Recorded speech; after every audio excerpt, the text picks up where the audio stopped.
Onam allowance പ്രഖ്യാപിച്ചിട്ടില്ല, പക്ഷേ പ്രഖ്യാപിക്കും എന്നാണ് കേൾക്കുന്നത്. വളരെ പെട്ടെന്ന് തന്നെ അത് പ്രഖ്യാപിക്കും. അപ്പോൾ കഴിഞ്ഞ വർഷത്തെ 4500 രൂപ ബോണസ് എന്നുള്ളത് 5000ത്തിലേക്ക് പോകാനുള്ള സാധ്യത വളരെ കൂടുതലാണ്. കഴിഞ്ഞ വർഷത്തെ 3000 എന്നുള്ള അലവൻസ് അതും കൂടാനുള്ള സാധ്യത വളരെ കൂടുതലാണ്. അപ്പോൾ ഇത് രണ്ട് കാര്യങ്ങളും കൂടാം. ഈ 20000 രൂപ അഡ്വാൻസ് എന്നുള്ളത് ചിലപ്പോൾ ഇനി 25000 ആക്കുമോ എന്നതും അറിയില്ല. എന്തായാലും മറ്റൊരു വാർത്ത കൂടി നിങ്ങളുടെ അറിവിലേക്കുണ്ട്. അത് കേരള കൗമുദി പത്രം റിപ്പോർട്ട് ചെയ്തൊരു വാർത്തയാണ്. അതിനെ സംബന്ധിച്ച് നിങ്ങൾക്ക് അത് കൂടി നമ്മൾ അറിഞ്ഞിരിക്കുന്നത് നല്ലതാണ്. എന്തായാലും വാർത്ത വളരെ ലളിതമായൊരു വാർത്തയാണ്. ബോണസിനൊപ്പം ഈ ഓണമാസത്തെ ആഗസ്റ്റ് മാസത്തെ ഓണം ബോണസിനൊപ്പം പണമായി തന്നെ 7 മാസത്തെ DA കുടിശ്ശികയും നൽകുമെന്നുള്ളതാണ്. വാർത്ത കേരള കൗമുദിയുടേതാണ്. പുതിയ സർക്കാരിൻ്റെ ആദ്യ ഓണം സർക്കാർ ജീവനക്കാർക്കും പെൻഷൻകാർക്കും പൊടിപൂരമാക്കാൻ നീക്കം.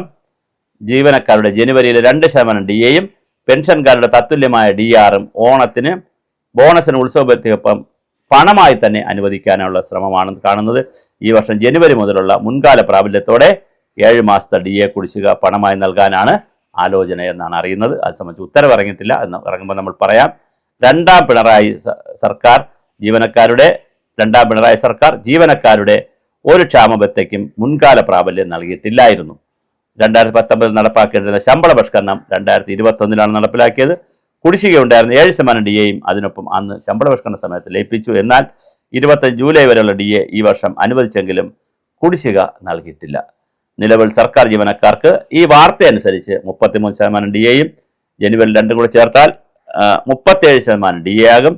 ജീവനക്കാർക്കും DA നൽകാൻ 54.20 ഏകദേശം 55 കോടി രൂപയും പെൻഷൻകാർക്ക് DR നൽകാൻ 38.60 39 കോടി രൂപയും ഉൾപ്പെടെ 97.80 98 കോടി രൂപ സർക്കാർ ചെലവുണ്ടാകും എന്നാണ് ആ വാർത്ത പറയുന്നത്. എന്നാലും ഓണത്തിന് ബോണസ് ക്യാഷായി നൽകും എന്നതാണ് വാർത്ത.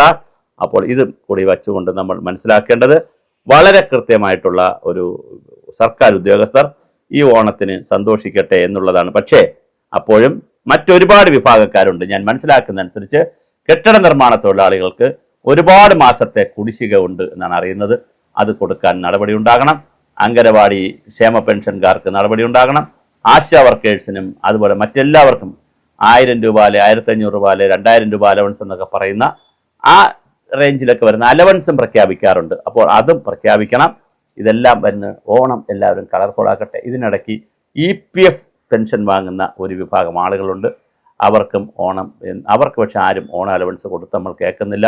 അവരുടെ ഓണ അലവൻസും കൊടുക്കേണ്ടതാണ്. കാരണം അവർക്ക് അങ്ങനെ ഒരു സംവിധാനം ഇല്ല എന്നുള്ളത് വളരെ പ്രധാനപ്പെട്ട കാര്യമാണ്. അങ്ങനെ കൃത്യമായി ഓണം എല്ലാവരും ആഘോഷിക്കട്ടെ. ബോണസ് എത്ര അല്ലെങ്കിൽ അലവൻസ് എത്ര എന്നുള്ളത് വരും ദിവസങ്ങളിൽ നമുക്ക് വളരെ കൃത്യമായി നമ്മുടെ ആളുകളെ അറിയിക്കാൻ കഴിയും.